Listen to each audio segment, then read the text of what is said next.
The first drop hissed against Sable's suit. She flinched, scanning the sky. Rain?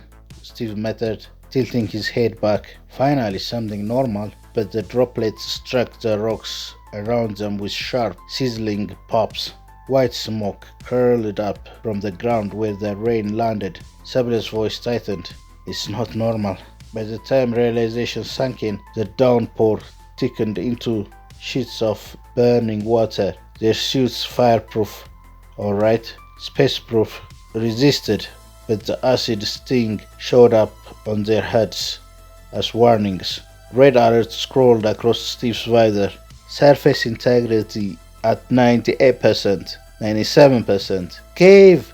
Sable shouted, pointing toward a dark opening carved into the cliff face.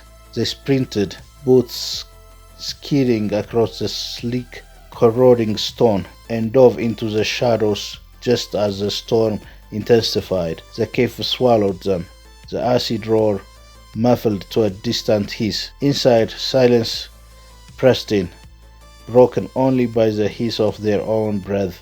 Steve leaned against the wall, catching himself. Well, that was fun. Sable shot him a glare. One more storm like that and our suit won't hold. They stripped off their helmets, but kept the suit sealed. The cave air was heavy, but safe enough for now. The acid rain hammered outside, a relentless drumming that lasted long into the night.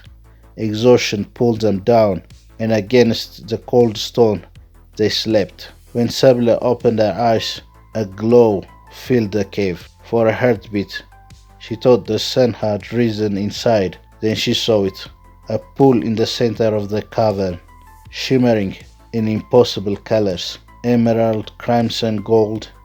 The water pulsed as though alive, casting rippling hues across the cave walls. Steve, she whispered, tugging at his shoulders.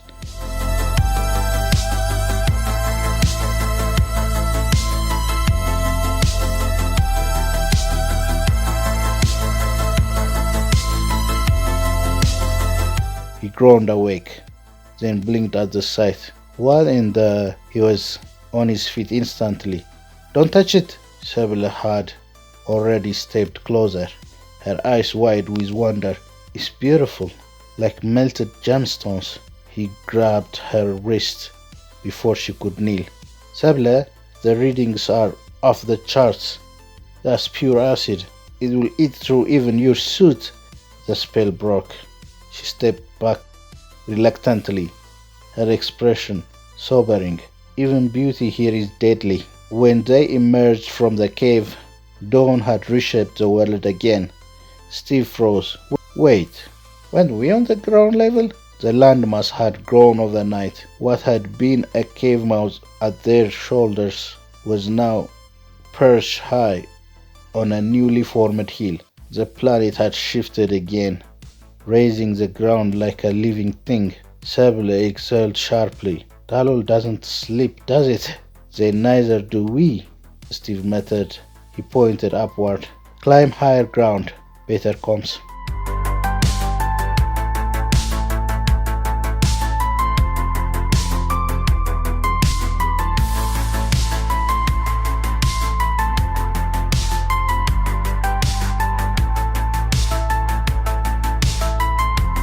They scaled the unstable slope, boots crashing over freshly formed rocks, until they reached the summit. Steve tapped his wrist unit. Control, this is Team Delta. Do you copy? Static. Then, Delta, we read you. Coordinates locked. Dispatching lander. Relief flooded them both. Sable allowed herself a small smile.